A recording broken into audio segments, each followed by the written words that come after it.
മദ്യപിക്കാൻ റോഡിൽ കിടക്കുന്നു നമ്മൾ സംഭവം ഇടാൻ കഴിയില്ല. പക്ഷെ ഇപ്പൊ ഞാൻ പറഞ്ഞുകൊണ്ടിരിക്കുന്ന ലഹരി ഉപയോഗിക്കുന്ന കുട്ടികൾ എന്ന് പറയുന്നത് അപ്പർ ക്ലാസ്സിലെ മക്കളാണ്. അല്ലെങ്കിൽ നല്ല എഡ്യൂക്കേഷനോ നല്ല കുടുംബമോ ഉപയോഗിക്കാൻ വേണ്ടി നല്ല ഫാമിലിയിൽ നിന്ന് പുറത്തേക്കുന്ന കുട്ടികളൊക്കെ ഉപയോഗിക്കുന്നത്. അത് കാണുമ്പോ എനിക്കൊരു പേടി, എന്റെ മകളോ അങ്ങനെ ആയാലോ. എന്തായാലും ഇപ്പോ നമ്മുടെ സ്റ്റേറ്റിന് പുറത്ത് പഠിക്കുന്ന പല കുട്ടികളും ഞാൻ നേരത്തെ പറഞ്ഞ ഹയർ എഡ്യൂക്കേഷൻ തേടി പോയവരൊക്കെ ഈ ലഹരി ഉപയോഗിക്കുന്നത് എന്തുകൊണ്ട് എന്ന് നമ്മുടെ സർക്കാർ ഒരു പഠനം നടത്തി. ആ പഠനത്തിൽ പറയുന്നത് ഇന്നത്തെ കുട്ടികൾ ലഹരിയിൽ നയിക്കുന്നതിന് പ്രധാനപ്പെട്ട കാരണം അവർക്ക് മികച്ച വിദ്യാഭ്യാസം നേടിയതിനു ശേഷവും അവർക്ക് ശോഭനമായ ഭാവിയില്ല, അതായത് നല്ലൊരു ജോലി കിട്ടുന്നില്ല എന്നുള്ള നിരാശയിൽ നിന്നാണ് പോലും കുട്ടികളൊക്കെ ലഹരിയിലേക്ക് പോകുന്നത്. ഇന്നലെ ആ കോഴ്സ് പഠിച്ച അവിടുത്തെ സീനിയർ വിദ്യാർത്ഥികൾ അവർക്ക് ജോലിയൊന്നും കിട്ടാതെ അവർ ലഹരി ഉപയോഗിക്കുന്നു, അവർ അടുത്ത ബാച്ചിന് കൊടുക്കുന്നു, അവരൊക്കെ ലഹരി ഉപയോഗിക്കും, അങ്ങനെ കരിയേഴ്സായി മാറുകയും ചെയ്യുന്നു. അപ്പോ സർക്കാരിന് മനസ്സിലായി എന്തുകൊണ്ടാണ് നമ്മുടെ മക്കളൊക്കെ വഴിതെറ്റി പോകുന്നതിന് പ്രധാനപ്പെട്ട ഒരു കാരണം എന്താണ്, അവന്റെ ഫ്യൂച്ചറിനെ കുറിച്ചുള്ള നിരാശയാണ് പോലും. അവൻ നന്നായി പഠിച്ചിട്ട് ജോലി കിട്ടാനില്ല. അപ്പോ ഇപ്പോഴേ നമ്മുടെ നാട്ടിൽ പഠിക്കുന്ന കുട്ടിക്ക് ജോലി കിട്ടാനില്ല എന്ന് നമ്മുടെ സർക്കാർ, സംസ്ഥാന സർക്കാരും കേന്ദ്രവും മനസ്സിലാക്കി. പക്ഷേ എന്നിട്ട് എന്ത് പ്രതിവിധിയാണ് ചെയ്തത്? നമ്മുടെ സംസ്ഥാന സർക്കാരിനോ നമ്മുടെ കേന്ദ്ര ഗവൺമെന്റിനോ ഈ തൊഴിലില്ലായ്മയാണ് കുട്ടികളൊക്കെ മയക്കുമരുന്നിൽ നയിക്കുന്നത് മനസ്സിലാക്കിയിട്ടും എന്ത് ആക്ഷനാണ് അവർ എടുത്തത്? എന്താ ചെയ്യാൻ പറ്റുക? അവർക്ക് ചെയ്യാൻ പറ്റുന്നത് തൊഴിൽ കൊടുക്കല്ലേ, അത് കൊടുക്കാൻ എവിടെ അവസരമുള്ളത്? നമ്മുടെ സംസ്ഥാന സർക്കാരിനെ സംബന്ധിച്ച് പരമാവധി കൊടുക്കാൻ തൊഴിലവസരം 5.5 ലക്ഷമാണ്. അതിൽ അത് ഇഷ്ടം പോലെ തസ്തിക ഒഴിഞ്ഞെടുക്കുന്നു. അതിൽ തന്നെ കുറെ ആളെ കരാറടിസ്ഥാനത്തിൽ പ്രവർത്തിപ്പിക്കുന്നു. കേന്ദ്ര ഗവൺമെന്റ് കൊടുക്കാവുന്ന തൊഴിലവസരം 32 ലക്ഷമാണ്. അതിൽ 12 ലക്ഷം റെയിൽവേയുടെ കയ്യിലാണുള്ളത്. റെയിൽവേയിൽ ട്രെയിൻ ഓടിക്കുന്നത് 24 മണിക്കൂർ ഉറങ്ങാതെ ഓടിക്കുന്നു, പകരം വെക്കാൻ ലോകപ്പായിട്ടില്ലെന്ന് പത്രത്തിൽ ഞാൻ നിങ്ങൾ വായിക്കുന്നു. അപ്പോ അവിടെ ഇഷ്ടംപോലെ ഒഴിവുകൾ അവിടെ കിടക്കുന്നത് നികത്താനാവില്ല. നികത്തിയാൽ പോലും 32 ലക്ഷവും ഇവിടെ 5 ലക്ഷം ചേർന്നാൽ നമ്മുടെ കേന്ദ്രത്തിലോ നമ്മുടെ സംസ്ഥാനത്തിനോ കൊടുക്കുന്നത് മൊത്തം 37 ലക്ഷം. ആ 37 ലക്ഷം തൊഴിലവസരമാണോ നമുക്ക് വേണ്ടത്? അല്ല. പിന്നെ സർക്കാർ കൊടുക്കാനുണ്ട്. നിലവിലുള്ള നികത്താനാവുന്നില്ല, പുതിയ കൊടുക്കാനുമില്ല. ആ സമയത്ത് എത്ര പേര് വന്നാലും തൊഴിലവസരം കൊടുക്കുന്ന ഒരു മാനേജ്മെന്റ് ഉണ്ട്, ഒരു കമ്പനി ഉണ്ട്. ആ കമ്പനിയുടെ പേരാണ്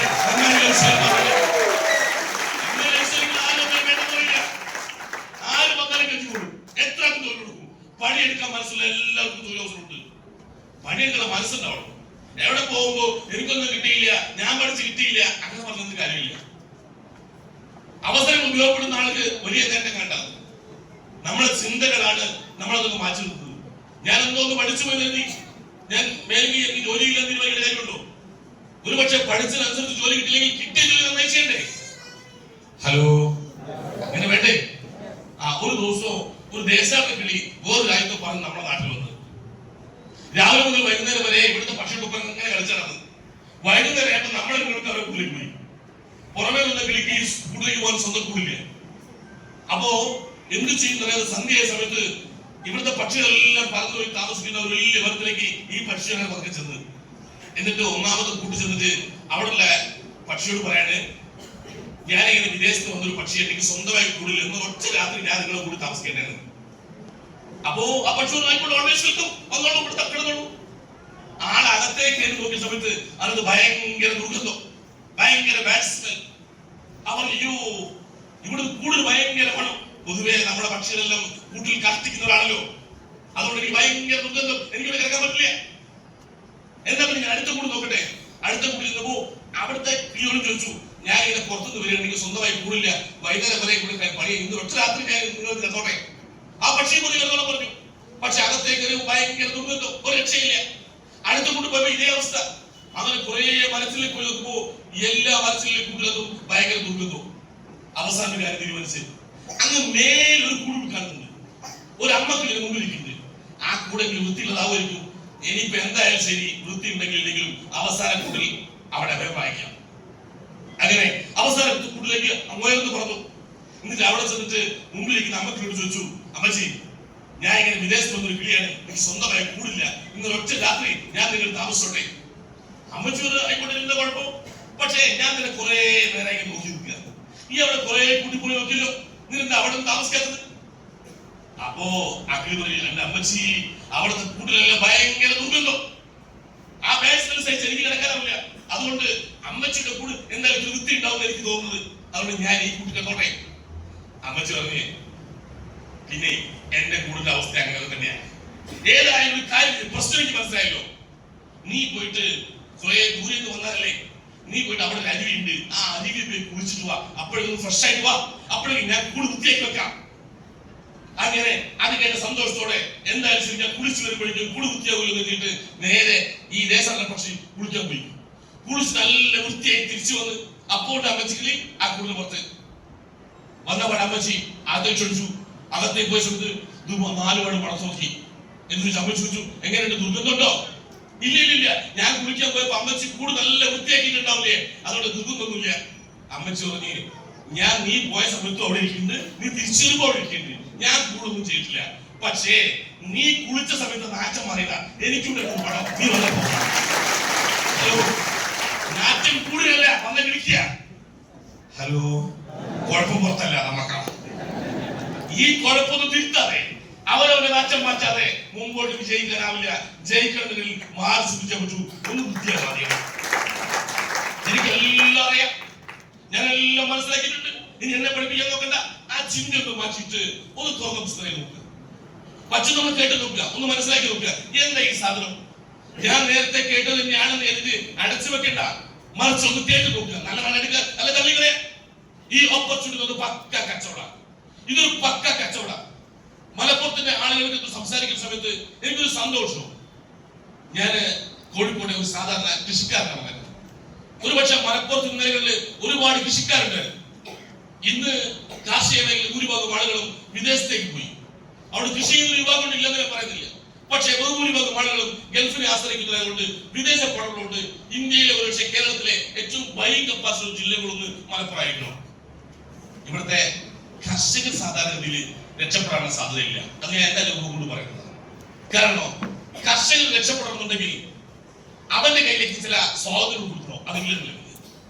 ഈ ഇരിക്കുന്ന ഞാൻ നിങ്ങൾ ആരെങ്കിലും ഒരാള് ഒരു പേരുണ്ടാക്കിയാൽ, ഒരു സോപ്പ് ഉണ്ടാക്കിയാൽ, ഒരു ടൂത്ത് പേസ്റ്റ് ഉണ്ടാക്കിയാൽ, എന്ത് ഉൽപ്പന്നങ്ങൾ ഉണ്ടാക്കിയാലും അതിന്റെ വില നിശ്ചയിക്കാൻ ഉത്തരവാദിത്വം അല്ലെങ്കിൽ അത് വില നിശ്ചയിക്കുന്ന അധികാരം നമുക്കുണ്ട്. നിങ്ങൾ ഒരു പേര ഉണ്ടാക്കുന്നെങ്കിൽ അതെന്ത് വിലക്ക് വിൽക്കണം. നിങ്ങൾ സോപ്പ് ഉണ്ടാക്കിയാൽ അതെന്ത് വിലക്ക് വിൽക്കണം. വേണ്ട, നിങ്ങൾ ബേക്കറി ആയിട്ട് ഉണ്ടാക്കിയാൽ, ഒരു കേക്ക് ഉണ്ടാക്കിയാൽ അതെന്ത് വിലക്ക് വിൽക്കണം. അത് തീരുമാനിക്കാൻ അധികാരം ആ ബുദ്ധിമുട്ടുള്ള കച്ചവടക്കാരുണ്ട്. എന്നാൽ കർഷകർ ഉണ്ടാക്കുന്ന ഉൽപ്പന്നങ്ങൾ വില തീരുമാനിക്കുന്ന അധികാരം കർഷകരില്ല. അതുകൊണ്ട് തന്നെ കർഷകർ രക്ഷപ്പെടാൻ പ്രയാസമാണ്. കർഷകർ രക്ഷപ്പെടണമെങ്കിൽ അവർ ഉത്പാദിക്കുന്ന ഉൽപ്പന്നങ്ങൾക്ക് വില തീരുമാനിക്കാനുള്ള അധികാരം ഉണ്ടോ? അത് കച്ചവടക്കാരൻ എപ്പോൾ തീരുമാനിക്കുന്നത്? അവിടെ കൃഷിക്കാരൻ രക്ഷപ്പെടുന്നുള്ള പ്രതീക്ഷ എനിക്കില്ല. അതുകൊണ്ട് തന്നെ ഞാൻ കൃഷിയേക്കാൾ കൂടുതൽ സ്നേഹിക്കുന്നത്, കൃഷിയേക്കാൾ കൂടുതൽ ഞാൻ വിശ്വസിക്കുന്നത് കച്ചവടത്തിലാണ്. കച്ചവടക്കാരനെ വിൽക്കുമ്പോൾ അത് വില തീരുമാനിക്കാനുള്ള അധികാരമുണ്ട്. എന്റെ അച്ഛൻ കൃഷിക്കാരനായതുകൊണ്ട് ഞാൻ എന്റെ ചെറിയ പ്രായം ഒരുപാട് പ്രയാസങ്ങളുണ്ടായിരുന്നു. പക്ഷേ ഞാൻ ബിസിനസ്സിലേക്ക് മാറിയ സമയത്ത് എന്റെ രീതിയിൽ എന്റെ കുടുംബജീവിതത്തിലൊക്കെ മാറ്റം വന്നിട്ടുണ്ട്. കാരണം ഞാൻ വിൽപ്പനക്കാരൻ. ഈ നാട്ടിൽ പണം ഉണ്ടാക്കുന്ന ഭൂരിഭാഗം ആളുകളും ബിസിനസ്സുകാരാണ്. ഹലോ, ഈ നാട്ടില് പണം ഉണ്ടാക്കുന്ന ബഹുഭൂരിഭാഗം ആളുകളും ബിസിനസ്സുകാരാണ്. ടീ വാങ്ങി കണ്ടവരാണ് രക്ഷപ്പെട്ടത്, ടീ വാങ്ങി വിറ്റവരാണ് രക്ഷപ്പെട്ടത്. ടീ വാങ്ങി കണ്ടവൻ സീരിയൽ കണ്ട് കരഞ്ഞി ജീവിക്കുമ്പോ ടീ വിറ്റ് തന്നിലത്തും കണ്ണകണ്ടി കോടികൾ ഉണ്ടാക്കി സൂക്ഷിച്ചു കൊടുക്കുന്നത്. വിൽക്കുന്നവരെ രക്ഷപ്പെടുന്നത്. ഇവിടെ വിൽക്കാനുള്ള അവസരം കിട്ടും. പക്ഷേ ബീക്കോന്റെ പുസ്തകത്തിൽ പറയുന്നത് ഒരു വിൽപ്പനക്കാരനാവണമെന്നുണ്ടെങ്കിൽ ലാൻഡ് വേണം, ലാബർ വേണം, ക്യാപിറ്റൽ വേണം. അത് സാധാരണക്കാരെ കയ്യിലില്ല. അതുകൊണ്ട് സാധാരണക്കാരനെ എത്തിപ്പിടിക്കാവുന്നതല്ല സാധാരണ ബിസിനസ്. പക്ഷേ കാലഘട്ടം മാറി. ഇന്ന് എന്റെ നിങ്ങളുടെ കയ്യിൽ മൊബൈൽ ഫോണുകളുണ്ട്. ആ മൊബൈൽ ഫോണുകളെല്ലാം ഒരു മിനി കമ്പ്യൂട്ടറായി മാറി. ആ കമ്പ്യൂട്ടറുടെ സഹായത്തോടെ, മിനി കമ്പ്യൂട്ടറുടെ സഹായത്തോടെ നിങ്ങൾക്ക് ബിസിനസ് ചെയ്യാം. ഇന്ത്യയിലെ ലോകത്തെ ഏറ്റവും വലിയ ടാക്സി കമ്പനി തീർക്കണമെങ്കിൽ അത് ഓലയാണ്, ഊബർ ആണെന്ന് പറയും. പക്ഷേ ഈ ഊബറിനോ ഓലയ്ക്കോ സ്വന്തമായി ഒരു ടാക്സി പോലും ഇല്ല. ഇന്ന് ഏറ്റവും കൂടുതൽ ഭക്ഷണം വിൽക്കുന്ന ഹോട്ടലായി തീർക്കണമെങ്കിൽ അത് സൊമോട്ടോ ആയിരിക്കാം, അല്ലെ സ്വിഗ്ഗി ആയിരിക്കാം. പക്ഷേ ഈ സൊമോട്ടോയ്ക്ക് സ്വിഗ്ഗിക്കും സ്വന്തമായി ഒരു ഹോട്ടലില്ല. അവർക്ക് ആപ്ലിക്കേഷൻ മാത്രം ഉപയോഗിക്കുന്നത്. ഇന്ന് ആളുകൾ പണം ഉണ്ടാക്കുന്നത് ആപ്ലിക്കേഷൻ ഉപയോഗിച്ചുകൊണ്ടാണ്. അങ്ങനെ ആപ്ലിക്കേഷൻ ഉപയോഗിച്ച് പണം ഉണ്ടാക്കുന്ന ഒരു ബിസിനസ്സാണ് MI ലൈഫ്സ്റ്റൈൽ മാർക്കറ്റിംഗ് ചെയ്തുകൊണ്ടിരിക്കുന്നത്. ഹലോ, നിങ്ങൾ ഇത്തിരി നേരത്തെ കാര്യങ്ങൾ മനസ്സിലാക്കി താഴെ പ്രകൃതി എനിക്കറിയാം. കാരണം എല്ലാവരും നേരത്തെ കാർഷിക മേഖല, മലപ്പുറത്ത് കാർഷിക മേഖലയിൽ ജീവിക്കുന്ന സമയത്ത് അന്ന് പണം ഉണ്ടാക്കാൻ നല്ലത് കൃഷിയല്ല, പാസ്പോർട്ടാണ് നേരത്തെ തിരിച്ചറിഞ്ഞ അവിടെ ചെറിയ പ്രായത്തിൽ നേരത്തെ വർഷങ്ങൾക്ക് മുമ്പ് എല്ലാം ഗൾഫിൽ കയറിയിട്ടുണ്ട്. ഹലോ, അതേ മലപ്പുറം ഇപ്പോ കാറ്റ് മാറി വീശിയപ്പോ അവൻ നേരത്തെ മനസ്സിലാക്കി ഇനി ലോകത്ത് രക്ഷപ്പെടാൻ പോകുന്നത് പാസ്പോർട്ട് കൊണ്ടല്ല, പാസ്വേഡ് കൊണ്ടാണ്. അത് നേരത്തെ മനസ്സിലാക്കിയപ്പോ കേരളത്തിലെ ഏറ്റവും വലിയ മീറ്റ് സെന്ററായി മലപ്പുറം മാറുകയും ചെയ്തു. ഈ പാസ്വേഡ് അല്ല, ഈ പാസ്വേഡാ. ആപ്ലിക്കേഷൻ പണം ഉണ്ടാക്കി തരാൻ വേണ്ടി പോകുന്നത്. ആ ആപ്ലിക്കേഷൻ എന്റെ നിങ്ങളെ മൊബൈൽ ഫോണിലേക്ക് ഡൗൺലോഡ് ചെയ്യും, അത് ഉപയോഗിച്ച് പണം ഉണ്ടാക്കുകയും ചെയ്യാം. നീ ഇപ്പോഴത്തെ കേൾക്കുന്ന മുഴുവൻ കോടീശ്വരാവോ ലക്ഷാധിപതിയോ ഒന്നും എനിക്ക് അറിയില്ല, അത് നമ്മുടെ കയ്യിൽ പോലും ഉണ്ടാവും. പക്ഷെ ഒരു കാര്യം ഉറപ്പുണ്ട്, എന്നെ ശ്രമിക്കുന്ന നേരത്തെ ലീഡേഴ്സ് എക്സ്പീരിയൻസ് പറഞ്ഞു കേട്ട ഒരാളുകളും വഞ്ചിക്കപ്പെടുന്ന എനിക്ക് ഉറപ്പായിരുന്നു. നിങ്ങൾ മുടക്കുന്ന പൈസയിൽ മൂല്യമുള്ള ഉൽപ്പന്നം കിട്ടും. ആരും ആരെയും പറ്റിക്കില്ല. നിങ്ങൾ മുടക്കുന്ന പൈസ നിങ്ങൾക്ക് മൂല്യമുള്ള ഉൽപ്പന്നം കിട്ടും. അത് വാങ്ങി വിറ്റാൽ നിങ്ങൾക്ക് മാന്യമായ ലാഭം കിട്ടും. നിങ്ങളിടത്തേക്ക് ആളുകൾ ഇൻട്രൊഡ്യൂസ് ചെയ്ത് കമ്പനിയുടെ ടേൺ ഓവർ വർദ്ധിപ്പിച്ചാൽ കമ്പനി തത്തുല്യമായ വരുമാനം നിങ്ങൾക്ക് ഓരോരുത്തർക്ക് തരും.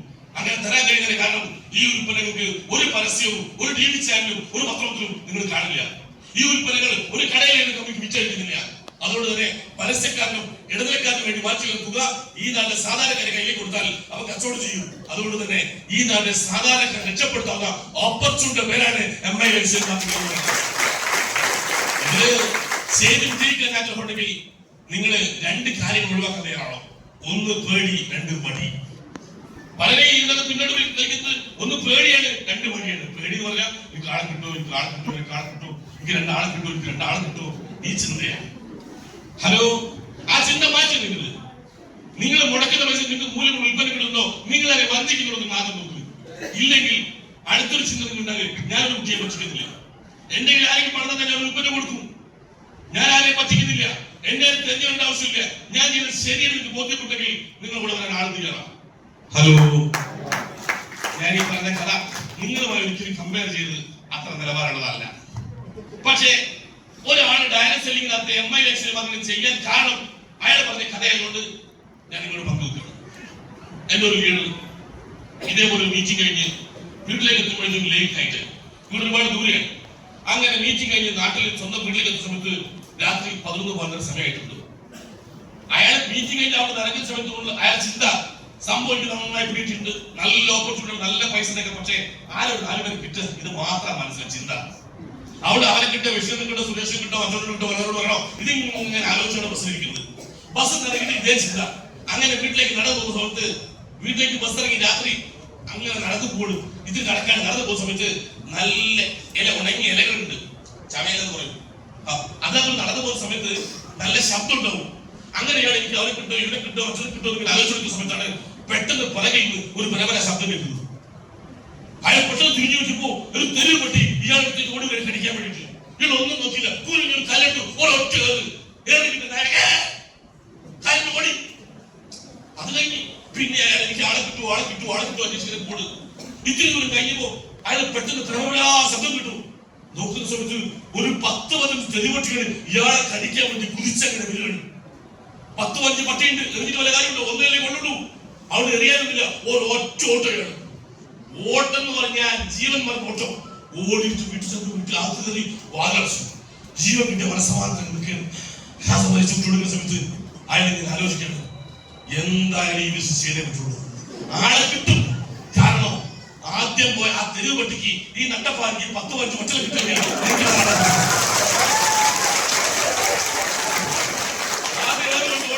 ആ പട്ടിക്ക് ഒരു 10-15 നട്ടപ്പാൽ കിട്ടെങ്കിലും ഒരു 4 എനിക്ക് കിട്ടും. ആ ചിന്തയിലാണ് ഒരാൾ ചെയ്യുന്നത്. ഹലോ, ആരും ആരെയും കമ്പയർ ചെയ്യാൻ പാടില്ല, നമുക്ക് ആളെ കിട്ടും, തർക്കമില്ല. അപ്പോ ഒന്ന് ഈ പേടിയാണ് പ്രശ്നം, 2 മടിയാണ് പ്രശ്നം. ഇന്ന് പറയാം, നാളെ പറയാം, മറ്റന്നാൾ പറയാം, പിന്നെ പറയാം. ഓരോന്ന് വിചാരിക്കും, അവരൊന്ന് വിചാരിക്കും, ഇയാളൊന്ന് വിചാരിക്കും. ഈ ചിന്ത ആ ചിന്ത അല്ല. ഡയറക്ട് സെല്ലിംഗ് ഇൻഡസ്ട്രിക്കകത്ത് നിങ്ങളോട് കയറി വരുമ്പോൾ നിങ്ങൾ വിദ്യാഭ്യാസം വൈകുന്ന അത് ചോദിക്കുന്നില്ല, നിങ്ങൾ കുടുംബമായിട്ട് ചോദിക്കുന്നില്ല, നിങ്ങൾ ഓരോ ചോദിക്കുന്നില്ല, നിങ്ങൾ തൂക്കം ചോദിക്കുന്നില്ല, ആണോ പെണ്ണോ ചോദിക്കുന്നില്ല. നിങ്ങൾ ആരായാലും നിങ്ങൾക്ക് ജീവിതത്തിൽ രക്ഷപ്പെടാൻ ആഗ്രഹമുണ്ടോ, പണിയെടുക്കുന്ന മനസ്സുണ്ടോ, നിങ്ങൾക്ക് വലിയ സ്വപ്നങ്ങളുണ്ടോ, വർക്ക് ചെയ്യാനുള്ള ഒരു മനസ്സുണ്ടോ, ഇത് രണ്ടുകൊണ്ട് ആരും സക്സസ് ആവാം. അതുകൊണ്ടല്ലേ 4ാം ക്ലാസ് വിദ്യാഭ്യാസമുള്ള അൽത്താഫ് സാർ 2 ഐഡിയയിൽ NPC പറഞ്ഞിട്ടുണ്ടാവും. പുതിയ ആളുകളെ കേൾക്കാൻ വേണ്ടി പറയണത്. പണ്ടൊരിക്കലും രാജാവ് ആ രാജ്യത്ത് മടിയന്മാരുണ്ടോ എന്ന് അറിയാൻ വേണ്ടി ഒരു വിളംബരം നടത്തി.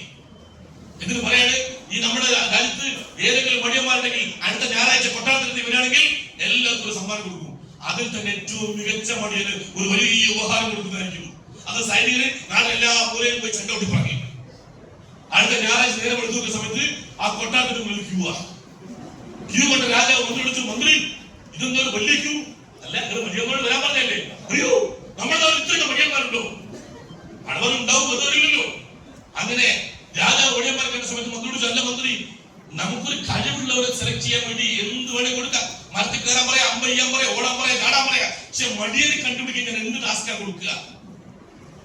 മന്ത്രി പറഞ്ഞ് അത് പിന്നുള്ള കാര്യം, നിങ്ങൾ ആദ്യം വന്നത്ര ആണ്ട് നോക്കി, വന്നവർക്ക് സമ്മാനം കൊടുക്കണല്ലോ, അതെത്രയും കൊടുക്കണമെന്ന് ആദ്യം നോക്കി. അത് കേട്ടപ്പോൾ രാജാവ് മന്ത്രി നടക്കാൻ തുടങ്ങി. വലിയ ക്യൂ, നടന്ന് തീർന്നില്ല, അത്രയ്ക്ക് വലിയ ക്യൂവാ.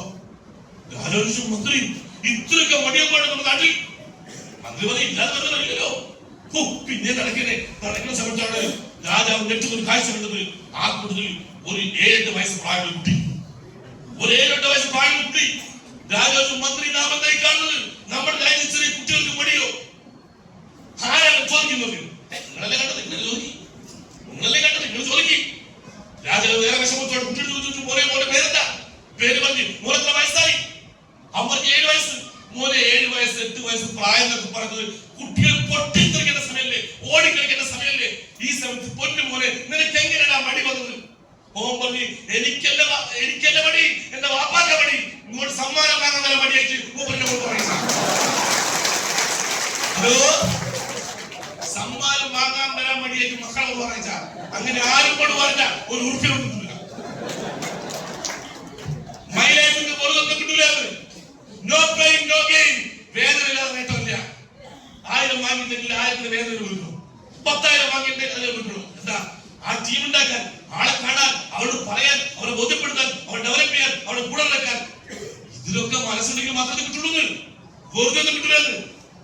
ഇതിനകത്ത് നേരത്തെ വന്നു പോയ ആളുകൾ നിങ്ങൾ മാർക്കറ്റിൽ കാണാം. നിങ്ങൾ വിചാരിക്കേണ്ട ഈ ചെയ്യുന്ന ആളുകൾ മാത്രമേ കേട്ടുള്ളൂ. നിങ്ങൾക്ക് മുമ്പേ കേട്ടുപോയ കുറെ ആളുകളുണ്ട്. പക്ഷെ അവർ പറയുന്ന കാര്യമുണ്ട്, ഗംഭീര പരിപാടിയാണ്, പക്ഷെ എന്നെ കൊണ്ടാവില്ല. പക്ഷെ നിങ്ങളെ പേസ്റ്റ് ഞാൻ ഇപ്പോഴും തേക്കുന്നത്, നിങ്ങളെ മുണ്ടിയിരിക്കുക ഞങ്ങൾ ഇപ്പോഴും തേക്കുന്നത്, നിങ്ങളെ കാലിപ്രാസം സൂപ്പർ. ഹലോ, അങ്ങനെ വേണ്ടവർക്ക് അങ്ങനെ ഉപയോഗിക്കുക. എന്നാലോ പണിയെടുക്കാൻ തീരുമാനിച്ചത് നല്ല വരുമാനം ഉണ്ടാക്കുകയും ചെയ്യാം. ചില ആൾക്കാർ വേണ്ട, സാറേ നിങ്ങൾ ഭയങ്കര ഭാഗ്യവാനാണ്, നിങ്ങൾ അന്ന് വന്നോണ്ട് നിങ്ങൾ കഴിച്ചിലായി. ഹലോ, ഞാൻ വന്നതേ അന്ന് വന്ന ഭാഗ്യം കൊണ്ട് കഴിച്ചിലായതാണ്. എന്റെ അവസ്ഥ എനിക്കല്ലേ അറിയുള്ളൂ.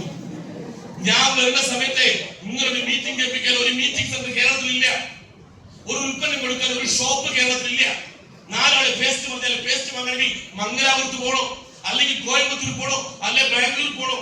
10 പേസ്റ്റ് കിട്ടാൻ സ്റ്റേറ്റ് വിട്ട് പോയി അവിടെ ഉൽപ്പന്നം വാങ്ങിക്കൊണ്ടത് പല ലീഡേഴ്സും ഡിസ്ട്രിബ്യൂട്ടേഴ്സും എത്തിച്ചു കൊടുത്തുള്ള ബിസിനസ്. അന്ന് 6 പ്രൊഡക്റ്റുള്ളൂ. ഇന്ന് എത്ര വേണോ അതൊക്കെ ഉൽപ്പന്നം ഉണ്ട്. അന്ന് 6 പ്രൊഡക്റ്റുള്ളൂ. ആ 6 പ്രൊഡക്റ്റ് അത് കിട്ടണമെങ്കിൽ അന്യ സംസ്ഥാനങ്ങളിൽ പോയിട്ട് ഉൽപ്പന്നങ്ങൾ വാങ്ങിച്ചു കൊടുത്തുള്ളത്. എങ്ങനെയുണ്ട്? ഇത് കേൾപ്പിക്കാൻ, പറയാൻ, വരുമാനം കിട്ടി കാണിക്കാൻ ഒരു ഒറ്റ ഒരുത്തമില്ല. ഞാൻ ആദ്യം മീറ്റിംഗ് വിളിച്ചു. ഞാൻ നാട്ടില് സജീവമായി പൊതുപ്രവർത്തനങ്ങൾ ഒരാളാണ്. കുട്ടിയായിരിക്കുന്ന സമയത്ത് കുട്ടികളെ സംഘടിപ്പിച്ചു, വിദ്യാർത്ഥി രാഷ്ട്രീയത്തിൽ യുവ സംഘടനകത്തും പൊതുപ്രവർത്തനത്തിൽ വളരെ സജീവമായി നിൽക്കുന്ന സമയം ഞാൻ വിളിച്ച ഒരു 50 കഴിയില്ല. അങ്ങനെ ഞാൻ ഒരു മീറ്റിംഗ് വിളിച്ചു. 50 പേര് നിന്ന് വിചാരിച്ചത് 13 പേരാ വന്നത്. തല്ല വിളിച്ച 50 ആൾക്കാർ വേണ്ടി വരാറുണ്ട്. രക്ഷപ്പെടാൻ വരുമ്പോ 13 ഉണ്ടാവും. ആ 13 എടുത്ത് ഞാൻ ആഴ്ചക്ക് 2,10,000 രൂപ ആരും കൂടെ നിൽക്കാറുണ്ട്. ഒരുമിച്ച് ചെയ്യാം, വിജയിക്കാം. മുമ്പുള്ള കൂട്ടാൻ ചോദിച്ച് എനിക്കത് കിട്ടി. ഞാൻ പറയും ഒന്നും കിട്ടിയിട്ടില്ല. നിങ്ങൾക്ക് മകന് ഇവിടെ എന്തെങ്കിലും കിട്ടണമെങ്കിൽ തുണി കഴിഞ്ഞ് പോകാൻ പറഞ്ഞില്ലേ, അങ്ങനത്തെ അവസ്ഥയിലായിരുന്നു. ഒരു ഉറുപ്പിക കിട്ടില്ല. പക്ഷെ കോൺഫിഡൻസ് നമുക്ക് ഓർമ്മയില്ല. എനിക്കറിയാം, ഞാൻ ആരെയും വഞ്ചിക്കുന്നില്ല. മുടക്കുന്ന പൈസയിൽ മൂല്യം ഉൽപ്പന്നം കൊടുക്കുന്നുണ്ട്. വാങ്ങി വിറ്റാൽ മാന്യമായ ലാഭം കിട്ടുന്നുണ്ട്. അവർ വെച്ച് ടേൺ ഓവർ ചെയ്താൽ എനിക്ക് വരുമാനം കിട്ടും. ഹലോ, അന്നത്തെ എഫർട്ട് അന്ന് ഞാനത് വിശ്വസിച്ചു. ഒരു കുട്ടിയെ നേട്ടങ്ങൾ കിട്ടിയ ഒരു കുട്ടിയെ കാണിക്കാനുള്ള സമയത്ത് ഞാനത് വിശ്വസിച്ചു. അത് ഞാൻ പ്രവർത്തിച്ചു. അതുകൊണ്ട് നേട്ടം കിട്ടി. ഹലോ, ലക്ക് എന്ന് പറയാൻ അങ്ങനെ കിട്ടാനില്ല. അതായത് കോഴിക്കോട് ഒരു ബിൽഡിംഗ് തീപിടിച്ചു. ബിൽഡിംഗ് കത്തുകയാണ്. പെട്ടി മാത്രം ബിൽഡിംഗ് നടുക്കുള്ള വഴിയെ റോഡുള്ളൂ. ആ ബിൽഡിംഗ് എത്തുന്ന സമയത്ത് ആളുകൾ ഓടിക്കൂടി, പക്ഷെ ഒന്നും ചെയ്യാൻ പറ്റില്ല. പക്ഷെ പ്രശ്നം എന്നല്ല, ഈ ബിൽഡിങ്ങിന്റെ പറഞ്ഞ ഒരു കുട്ടി കരയുന്നുണ്ട്, ഒരു കുഞ്ഞി കരച്ചിൽ കേൾക്കുന്നുണ്ട്. അതെന്താ സംഭവം പിടി കിട്ടുന്നില്ല. അതുകൊണ്ട് തന്നെ 1ാമത്തെ ഫയർ സർവീസിൽ വണ്ടി വരുന്ന സമയത്ത് ഓടി പറഞ്ഞ് ഉള്ളിൽ കുട്ടി കരയുന്നുണ്ട്, എങ്ങനെ രക്ഷപ്പെടുത്തണം? ആളുകൾ തീ അതിന് വണ്ടി കൊണ്ട് പോകില്ല. ആ തീയെ നടക്കണേ. വണ്ടി ഒരു സൈഡിൽ നിന്ന് നിർത്തി അങ്ങനെ ഫ്രണ്ടിൽ തീ അടച്ചു നിൽക്കുകയാണ്.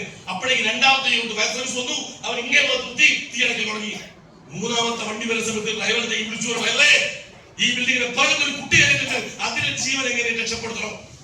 ആ വണ്ടി നേരെ വന്നിട്ട് ആ തീ ഒരൊറ്റ പോക്കാകത്തേക്ക് തീനാഥുള്ള ഒറ്റ പോക്ക് പുറകോട്ട്. എന്താ സംഭവിക്കുന്നത് ആർക്കും ഒരു പിടി കിട്ടുന്നില്ല. അത്ഭുതത്തോടെ ആളുകൾ നോക്കിയിരിക്കുന്ന സമയത്ത് പിന്നെ ഒരു കുട്ടിയുടെ കരച്ചിൽ പിറകുന്ന കേൾക്കുന്നത്.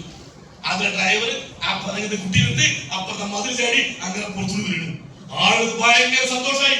ഇത്രയും ധീരനായ ഒരാളെ ഇതിനു മുമ്പ് കണ്ടിട്ടില്ല. ഒടുക്കത്തെ കയ്യടി മോട്ടിവേഷൻ.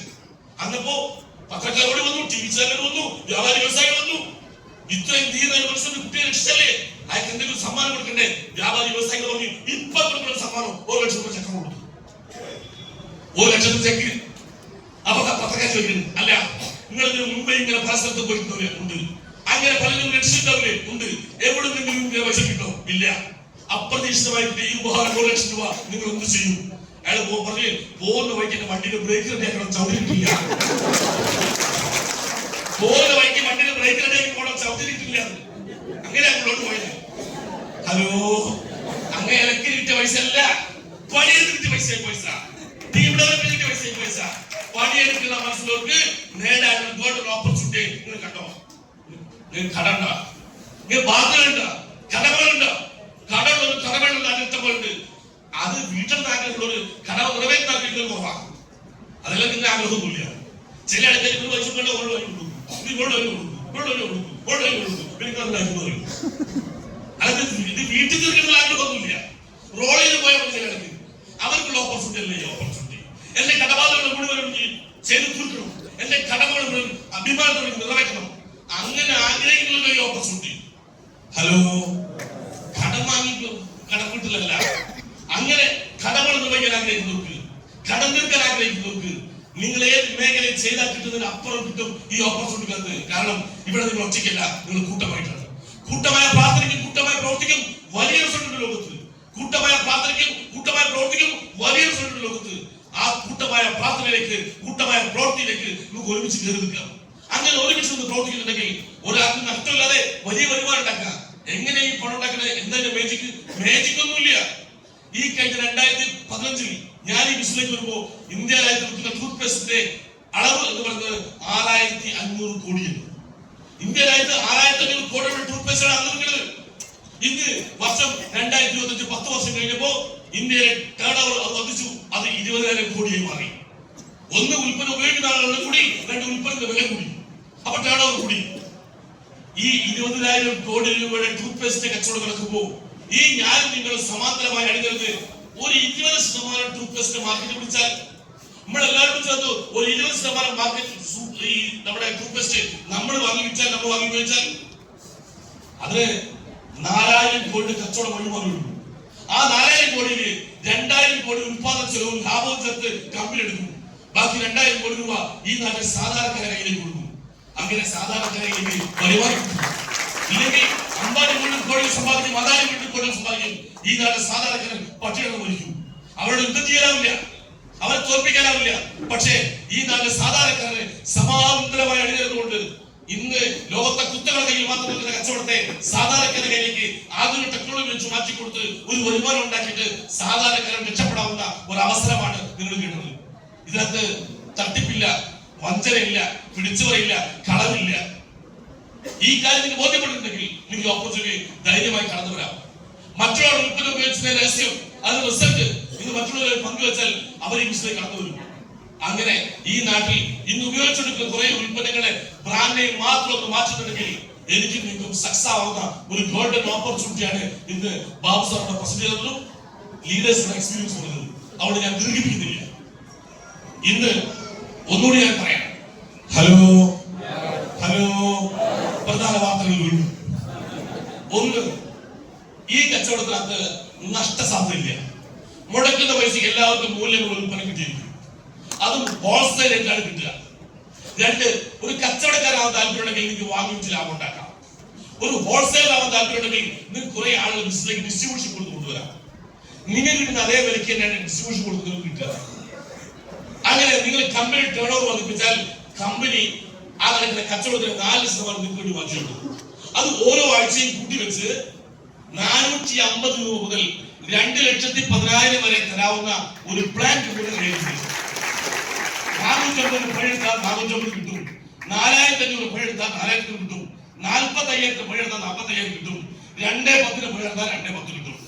അങ്ങനെ 2 ഐഡിയിൽ 2,10 വാങ്ങാനുള്ള ഭാഗ്യമോ പ്രവൃത്തിയോ എന്തോ ഞാൻ ചെയ്തത് 2 കിട്ടിയിട്ടുണ്ട്.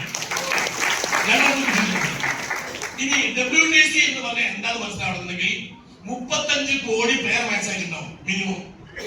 എന്ന് പറയാ 4,20,00,000 വക്ക് കൊട്ടാരം കിട്ടിയിട്ടുണ്ടാവും. പിന്നെ പെർഫോമൻസ് ബോണസ്, ലോയൽറ്റി, ഇൻകം, അങ്ങനെ കുറെ ഇൻകം വേറെ കിട്ടും. എല്ലാം കൂടി ചേർന്ന് 5 കോടി കിട്ടുന്നതിന്റെ പ്രതീക്ഷ. അങ്ങനെ കിട്ടിയിട്ടുണ്ടെങ്കിൽ കൃത്യമായി കണക്ക് വെച്ചിട്ടില്ല. പിന്നെ രണ്ടാമത്തെ ഐഡിയ അങ്ങനെ WTC വന്നുകൊണ്ടിരിക്കുന്നത് ഏകദേശം 3-4 കോടി അങ്ങനെ കിട്ടിയിട്ടുണ്ട്. ഏകദേശം മൊത്തം കൂട്ടിയ ഒരു 5-10 കോടി അതിനകത്ത് കിട്ടിയിട്ടുണ്ട്. ഹലോ, 10 കൊല്ലം കൊടുക്കാണ്ട് 10 കോടി കിട്ടി എങ്ങനെ ഉണ്ടാവും? അങ്ങനെയൊക്കെ ഞാനുണ്ട്. ഇങ്ങനെ കിട്ടിയാൽ ഹലോ, ഇനി ഒന്നും ചെയ്തില്ലേ ഒന്നും കിട്ടൂല. കഴിഞ്ഞ 10 കൊല്ലം മുമ്പേ എന്റെ കൂടെ പ്ലാൻ കേട്ടവൻ ചെയ്യാത്തതുകൊണ്ട് എനിക്ക് ഓപ്പർച്യൂണിറ്റി തന്നവൻ ചെയ്യാത്തതുണ്ട്. ഹലോ, എന്നെ ബിസിനസ് കൊണ്ടുവന്ന ആള് അന്ന് കൊണ്ടുവന്ന് നിർത്തിപ്പോയതാ. അയാൾ ചെയ്തിട്ടില്ല. ഞാൻ കൊണ്ടുവന്ന കുറെ ആൾക്കാർ നിർത്തിപ്പോയിട്ടുണ്ട്. ചെയ്ത് എനിക്കും എന്റെ കൂടെ ചെയ്തവർക്ക് ഒരുപാട് കിട്ടിയിട്ടുണ്ട്. എന്നെ കൊണ്ടുവന്ന് നിർത്തിപ്പോയത് കിട്ടിയിട്ടില്ല, എന്റെ കൂടെ വന്ന് ഒന്നും ചെയ്യാൻ കിട്ടിയിട്ടില്ല. അതായത് 2 കൂട്ടുകാരുണ്ടായിരുന്നു. കൂട്ടുകാര് ഒരുമിച്ച് പഠിച്ച് ബിസിനസ് കാലം വിശേഷം കണ്ടപ്പോ ഒരുത്തം മറ്റുള്ള ഐഡിയ പറഞ്ഞു, നമുക്കൊരു ഐഡിയ ചെയ്യാം. നമുക്ക് 2 പേർക്ക് ലോൺ എടുത്തൊരു പശുവിന് വാങ്ങാം. എന്നിട്ട് പശുവിനെ വളർത്തി പാല് വിറ്റ് അങ്ങനെ മുമ്പ് പശു പ്രസവിച്ച് കുട്ടിണ്ടാവും. പിന്നെ ആ പശു കുഞ്ഞു വലുതായി അത് പ്രസവിക്കും. അപ്പൊ അതിന് പാല് കറക്കാം, അതിന് കുട്ടി വരുന്നു, അത് പ്രസവിക്കും. അങ്ങനെ 4-5 വർഷം കഴിയുമ്പോഴേക്കും നമുക്കൊരു പശുവിന്റെ ഫാം തുടങ്ങാം. അത് കേട്ടോ പറഞ്ഞ് ഗംഭീരമായിട്ട് ഐഡിയ അതൊക്കെ തുടങ്ങാൻ പറഞ്ഞു. ആ പിറ്റേഴ്സ് തന്നെ പോയി ലോൺ എടുത്ത് പശുവിനെ വാങ്ങി. പശുവിനെ അങ്ങനെ വളർത്തി കറവാണ് ഇഷ്ടം പോലെ പശുവായി കുഞ്ഞായി വളർന്നു വലുതായി. ഒരു 5-8 കൊല്ലം കഴിഞ്ഞപ്പോഴേക്കും മൂപ്പര് ഗംഭീര ഫാം തുടങ്ങി. മൂപ്പരാണ് പാലിന് മുതലാളിയാണ്. അത് കഴിഞ്ഞ് 8 കൊല്ലം കഴിഞ്ഞ സമയത്ത് ഈ ഐഡിയ പറഞ്ഞ കൂട്ടുകാരന് പിന്നെ ഒരു സദയം വെച്ച് വരുന്നത്. അപ്പൊ ആ കൂട്ടുകാർ നിൽക്കാൻ നിൽക്കുന്ന പരിപാടി ചെയ്തു. അതും ചോദ്യമാണ് ചോദിക്കുന്നത്, നീ എന്നിട്ട് പറഞ്ഞില്ലേ ഒരു ഐഡിയ പറഞ്ഞില്ലേ, ആ ഐഡിയ ഞാൻ ഇംപ്ലിമെന്റ് ചെയ്തു, എനിക്ക് വലിയൊരു ഫാം ഉണ്ട്, ഇഷ്ടംപോലെ പൈസ ഉണ്ട്. നീയോ അവർ ഞാനെ ചെയ്തില്ല. അതെന്താ ചെയ്യാൻ? ഞാൻ വീട്ടിൽ പോയി ഭാര്യയോട് ചോദിച്ചു, എടോ ഞാൻ ബിസിനസ് തുടങ്ങിയാലോ, ഒരു ലോൺ ഒരു പശുവിനെ വാങ്ങി കഴിഞ്ഞാൽ ആ പശുവിനെ പെറ്റി എനിക്ക് വലിയൊരു ഫാം ആവില്ല. അപ്പൊ ഭാര്യ ചോദിച്ച് ആ പശു ചത്തുപോയിട്ട് തീരുമാനിച്ചാണ് അവിടെ ഞാൻ ചെയ്തില്ല. ഹലോ, എന്നോട് ബിസിനസ് പറഞ്ഞ ചങ്ങാതി ഭാര്യ പറഞ്ഞ് ഇത് നടക്കൂല. മൂപ്പർ അന്ന് പരിപാടി നിർത്തി. മൂപ്പർക്കൊന്നും കിട്ടിയില്ല. ഏറ്റെടുത്തേക്ക് എനിക്ക് 10 കോടി കിട്ടി. മനസ്സിലായില്ല? ആദ്യം കിട്ടിയ പറഞ്ഞ പൊട്ടിയല്ല. ആരാണ് ചെയ്യുന്നത് അവൻ നേട്ടം ഉണ്ടാക്കും. അങ്ങനെ ഇന്ന് ഓപ്പർച്യൂണിറ്റി കേട്ട് ഇന്ന് അവിടെ ഏറ്റെടുത്ത് ചെയ്ത് വലിയ നേട്ടങ്ങൾ ഉണ്ടാക്കാൻ ഇന്നത്തെ ഓപ്പർച്യൂണിറ്റി ഈ പ്രസിദ്ധീകരണവും എക്സ്പീരിയൻസും ഈ ആൾക്കൂട്ടം ഒക്കെ നിങ്ങൾക്ക് തുണയാവട്ടെ എന്ന് പ്രാർത്ഥിച്ചുകൊണ്ട് നിങ്ങൾ വെച്ച് കാണാൻ ദൈവത്തോട് പ്രാർത്ഥിച്ചുകൊണ്ട് എന്നെ വാക്കുചൊല്ലുന്നു.